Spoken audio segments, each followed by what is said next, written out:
They loved in silence, and time kept their secret. A forgotten Georgian love story. Chapter 1. The House at the End of the Lane. There are houses that the world forgets, and in forgetting grants them a kind of mercy. Ashford Cottage stood at the end of a quiet lane in the village of Hartwell, in that green and unhurried corner of England where nothing of consequence was ever expected to happen. It was a modest house, red brick, 2 stories, with white painted window frames and a small portico that had once, perhaps, suggested aspirations now gently set aside. The elms that lined the lane had grown tall over the years, and in summer their branches met overhead like the arched ceiling of a cathedral, filtering the light into something soft and green and forgiving. Eleanor Ashford had lived in this house for all of her 23 years. She knew its every creak and whisper, the way the 3rd stair groaned beneath her foot each morning, the particular rattle of the drawing room window when the wind came from the east, the sound of her mother's slow footsteps moving through the narrow hall below.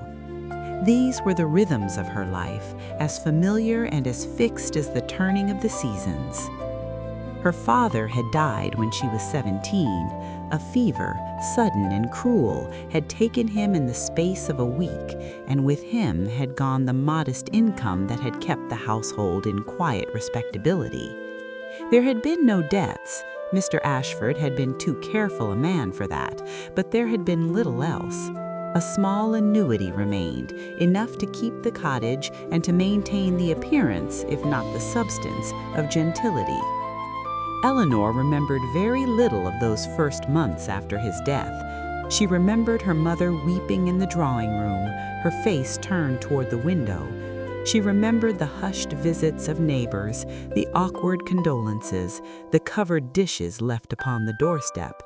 And she remembered, with a clarity that had not faded, the moment she had understood that her life, whatever she had imagined it might become, had quietly closed its doors.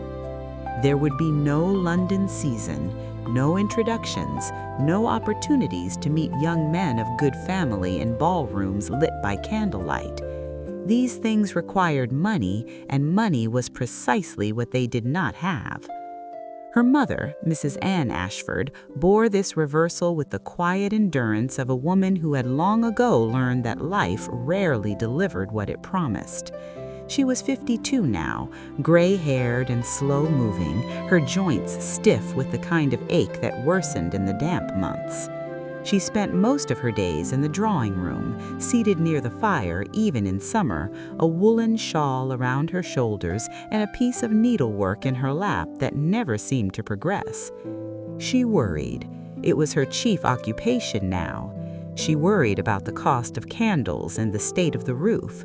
She worried about Eleanor's future. She worried, most of all, about what would become of her daughter when she herself was gone.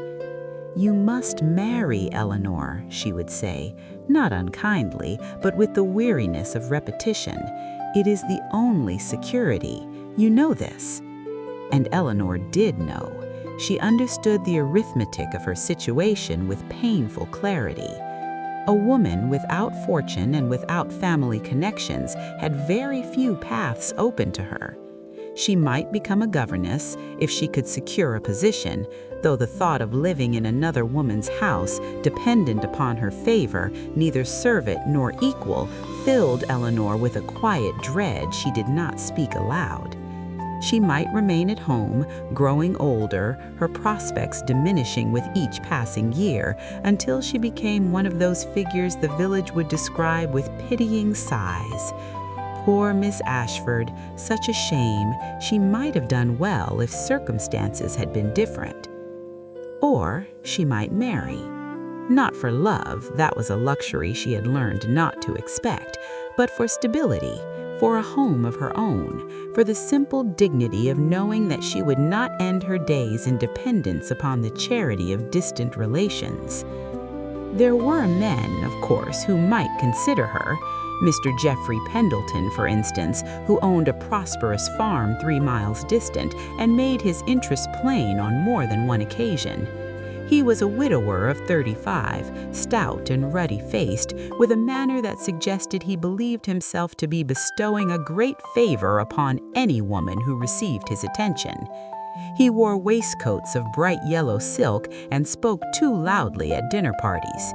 He had, Eleanor suspected, never read a book in his life that was concerned with the price of grain. Her mother approved of him. He is not elegant, Mrs. Ashford would concede, but he is respectable. He has means. He would provide for you. Eleanor never argued. She had learned that argument accomplished nothing.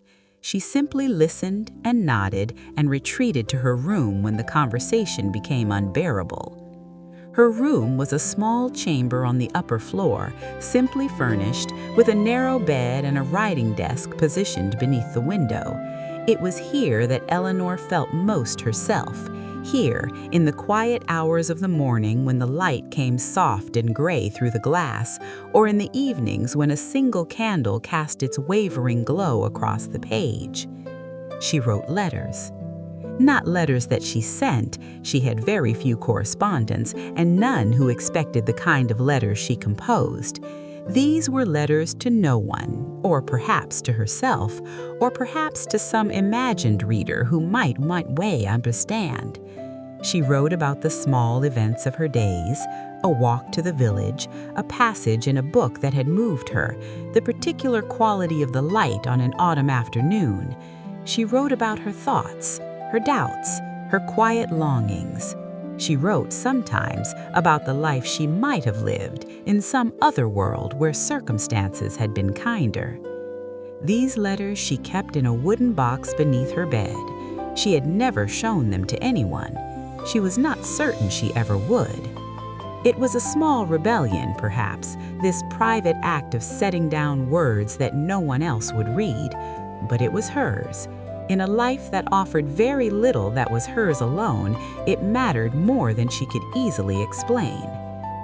The summer of 1819 began like any other. June arrived with its long evenings and its soft green light, and the lane outside Ashford Cottage grew thick with wildflowers, cow parsley and buttercups, and the delicate white stars of Stitchworth. Eleanor walked each afternoon, as was her habit, following the familiar path toward the village and back again. She nodded to the neighbors she passed. She exchanged a few words with the vicar's wife. She paused sometimes at the low stone bridge that crossed the stream, watching the water move beneath her in its endless, quiet way. She did not know, on those early June afternoons, that anything was about to change. She did not sense it. She did not feel the particular weight of a moment that would, in time, come to define everything. She was simply a young woman in a faded blue dress, standing on a bridge, watching the water, and wondering, as she often did, whether this was all her life would ever be. The answer, as it happened, was already on its way. But that is a matter for the next part of our story. Chapter 2. The Summer Visitor. News traveled slowly to Hartwell, but it traveled nonetheless. By the middle of June, the village had learned, through the reliable channels of the butcher's wife and the curate's sister, that Bramley Park was to have visitors. Sir Edward Holbrook, the elderly widower who had occupied the estate for as long as anyone could remember, had invited his godson to stay for the summer months. The young man was said to be a gentleman of good family, recently returned from the continent, where he had spent some years attending to business matters of an unspecified nature. His name was Mr. Henry Carlyle. He was unmarried. This final detail was repeated with particular emphasis in every drawing room and parlor in the district. She saw him for the first time on a Thursday. It was late afternoon, and Eleanor had walked further than she intended. The day had been warm, and she had followed the lane past the village, past the stone bridge, until she found herself approaching the low hill upon which Bramley Park stood. She paused at the turning of the lane where a wooden stile led into the meadow that bordered the park's grounds. The grass was high with summer growth, dotted with poppies and cornflowers, and the air smelled of warm earth and cut hay. It was there that she saw him. He was walking alone, following the edge of the meadow where it met the tree line. He wore a dark blue coat and carried no hat, and his pace was unhurried, contemplative, as though he were lost in thought. He turned. Perhaps he had sensed her presence, perhaps it was mere chance, but he turned, and his eyes, gray-blue, steady, faintly surprised, met hers across the distance of the meadow.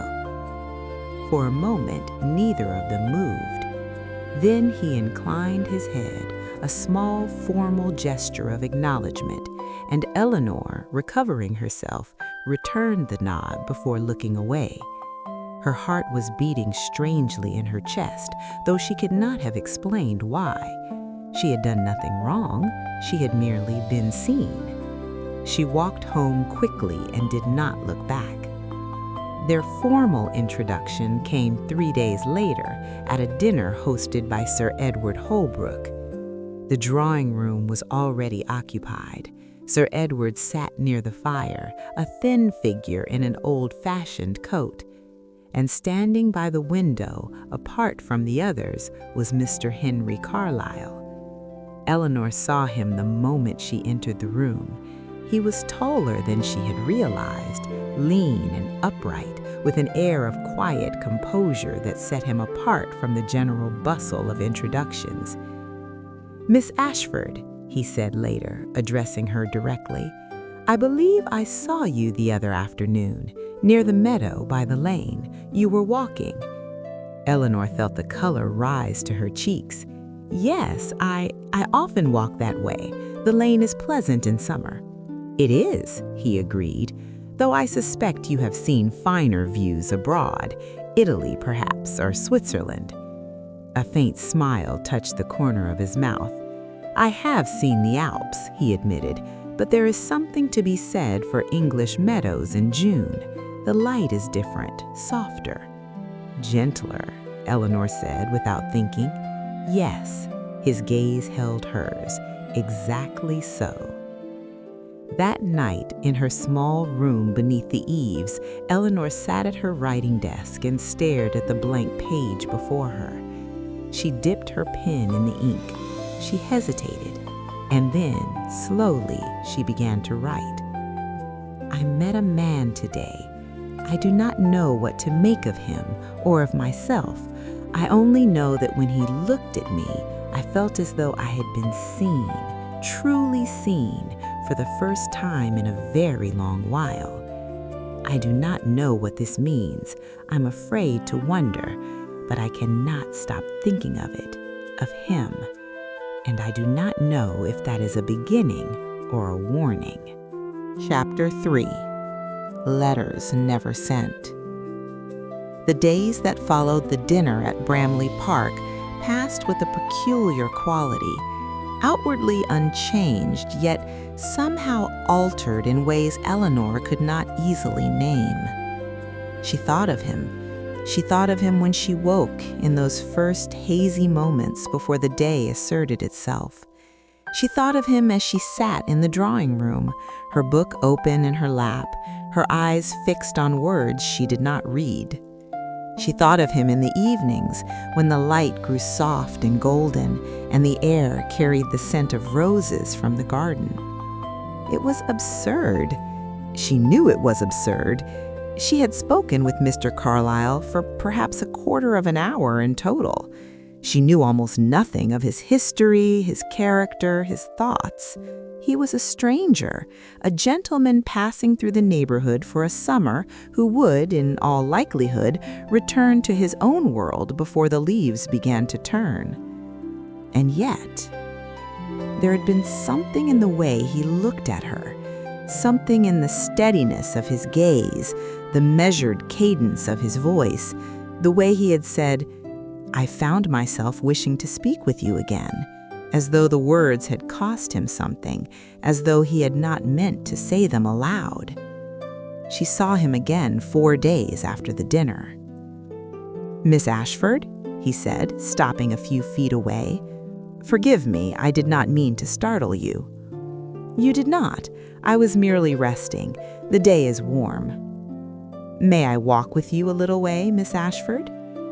It was a simple request, a gentleman offering to accompany a lady along a public lane. There was nothing improper in it. And yet, Eleanor felt, as she rose from the stile and fell into step beside him, that she was crossing some invisible threshold, that the ordinary afternoon had become, without warning, something else entirely. "You speak of this place with great affection," he observed. "Have you never wished to leave, to see more of the world?" "I have wished it," she admitted. "When I was younger, I dreamed of travel, of seeing the places I had read about in books.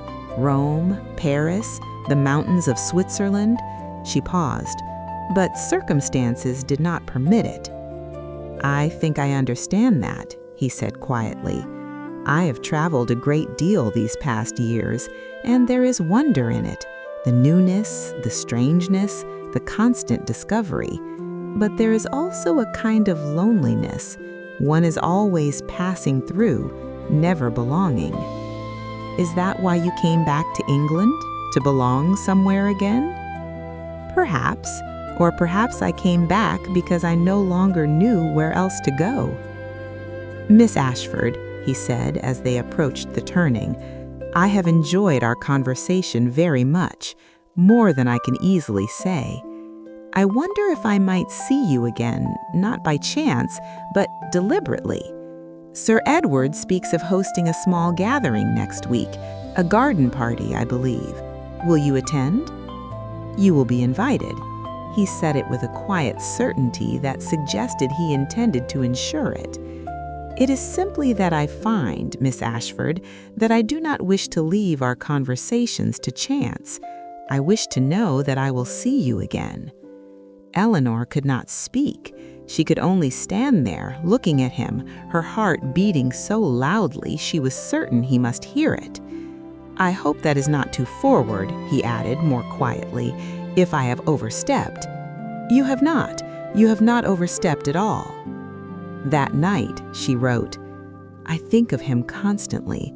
I think of the way he listens, truly listens, as though my words matter. I think of the way he speaks, carefully, as though each sentence has been weighed and considered. No one has ever said such a thing to me. No one has ever looked at me the way he does, as though I am not merely a woman to be assessed and weighed and found wanting or sufficient, but a person, a mind, a soul. This is dangerous. I know it is dangerous.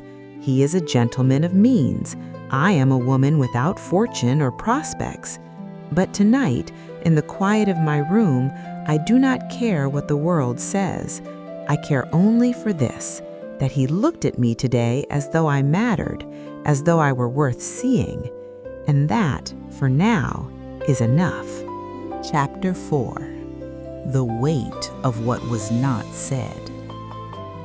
The morning of Sir Edward's garden party dawned fair and bright, the sky a pale, cloudless blue that promised warmth without oppression. Eleanor woke early, before the rest of the house had stirred, and lay for a long while watching the light move slowly across the ceiling of her room. She had slept poorly. Her dreams had been restless, fragmented, images of gardens and candlelight and a voice she strained to hear but could not quite make out. They arrived at Bramley Park shortly after 2 o'clock, and there, near the entrance to the walled garden, stood Mr. Carlyle. He saw her the moment she arrived. Eleanor felt his gaze upon her as she crossed the lawn beside her mother, and she had to summon all her composure to keep her expression neutral, her pace unhurried. "Miss Ashford," his voice was low, warm, "I am very glad you could come. I wonder if I might show you the walled garden later. Sir Edward tells me the roses are particularly fine this year." "I would like that very much," Eleanor said. The walled garden was everything she had imagined. High red brick walls, softened by climbing roses in shades of pale pink and cream. Gravel pathways winding between beds of lavender and foxglove. A small stone fountain at the center, its basin green with moss. It was a place apart, a place where the noise and bustle of the party seemed very far away. Then Mr. Carlyle said quietly, "I have been thinking of you, Miss Ashford, a great deal these past weeks. I have tried not to. I have told myself that it is foolish, that I am here only for the summer, that I have no right to—" He broke off, shaking his head slightly. "But I find that reason has very little power over what I feel. I think of you constantly, Miss Ashford, when I wake, when I walk, when I try to read and find that I cannot concentrate on the words before me. I think of your voice, your smile, the way you look at the world with such quiet attention. I think," his voice caught, "I think that I have never met anyone like you." Henry. The name felt strange on her tongue, intimate, forbidden, wonderful. "I do not know what to say." "Say what you feel." He took a step closer. "I ask nothing more than that. If you do not share my regard, if I have presumed too much, I will accept it. I will trouble you no more. But I must know, Eleanor, I must know if there is any hope." She opened her mouth to speak, and then she heard the footsteps.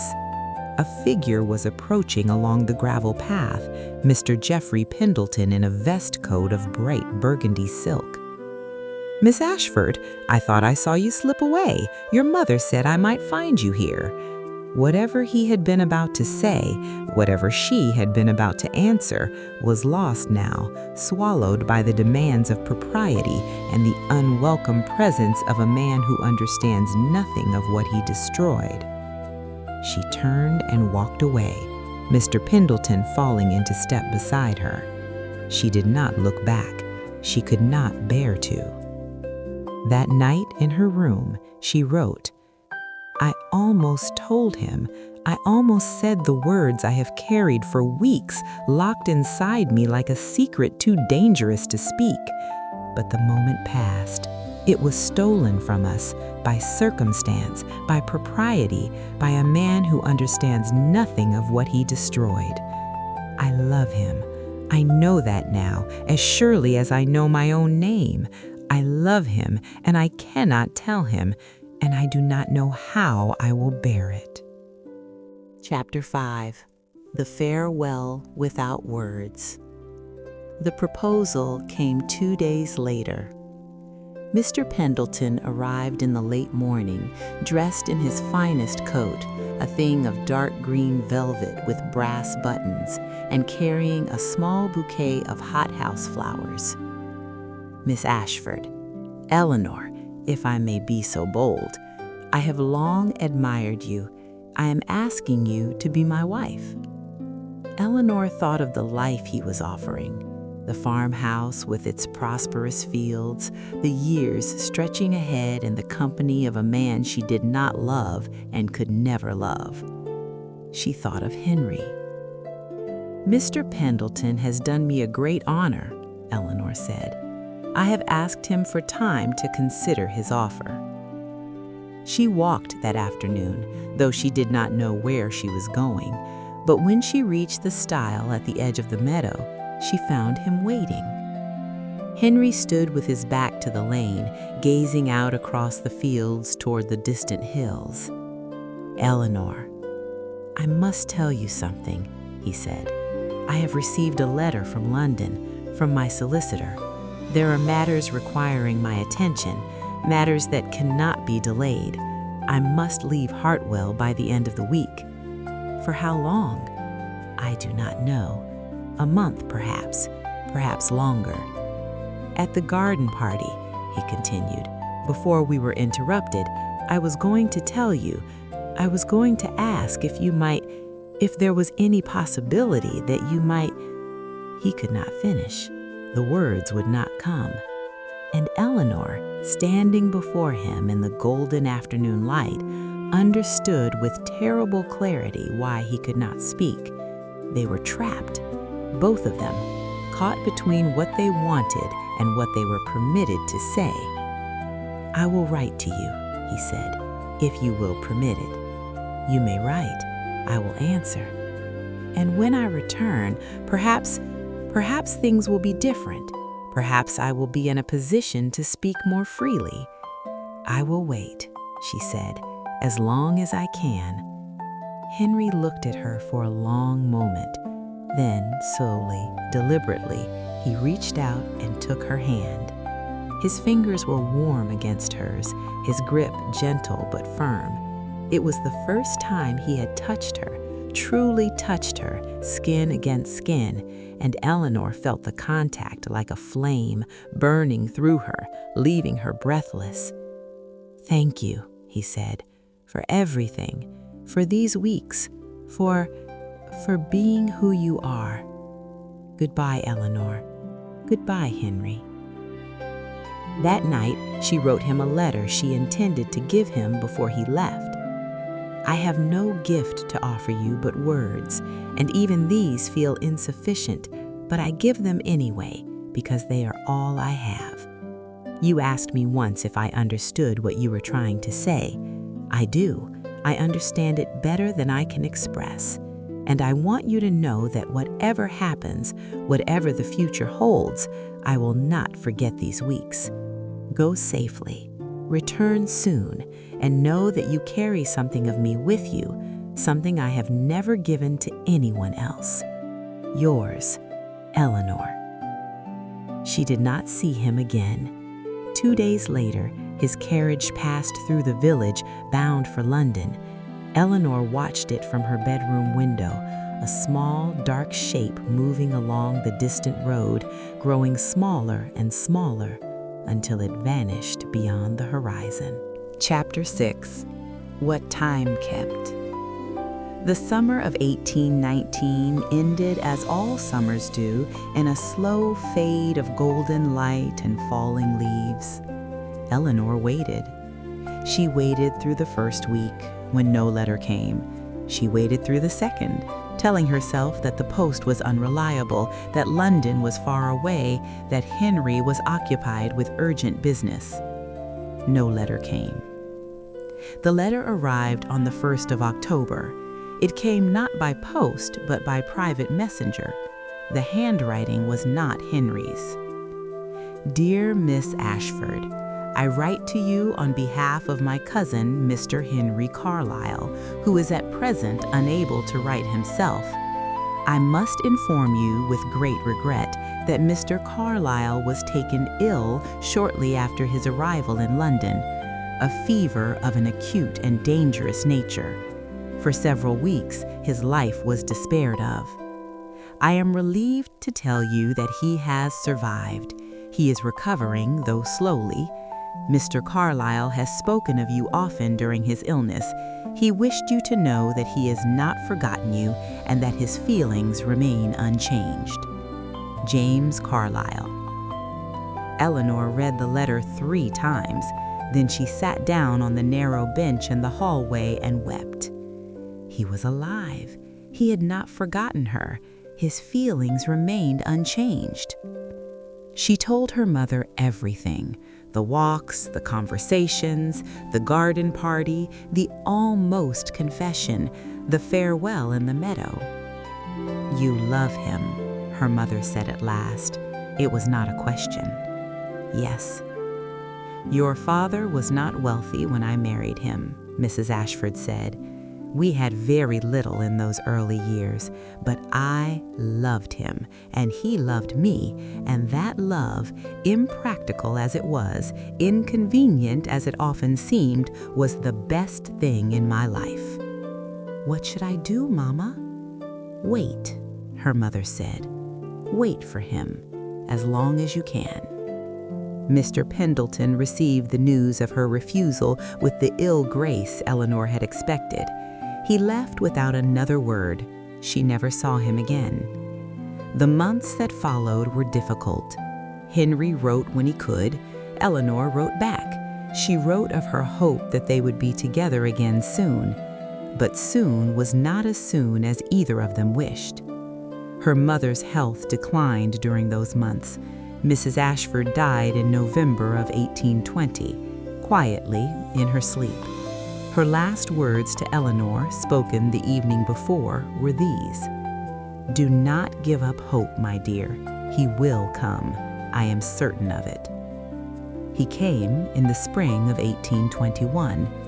Eleanor was in the garden behind Ashford Cottage, cutting the first roses of the season, when she heard the sound of a carriage on the lane. She heard footsteps on the path. She heard her name, Eleanor. She turned. He stood at the garden gate, thinner than she remembered, his face pale and marked by illness, but his eyes, those gray-blue eyes, were the same, steady, warm, full of everything he had never been able to say. "Henry."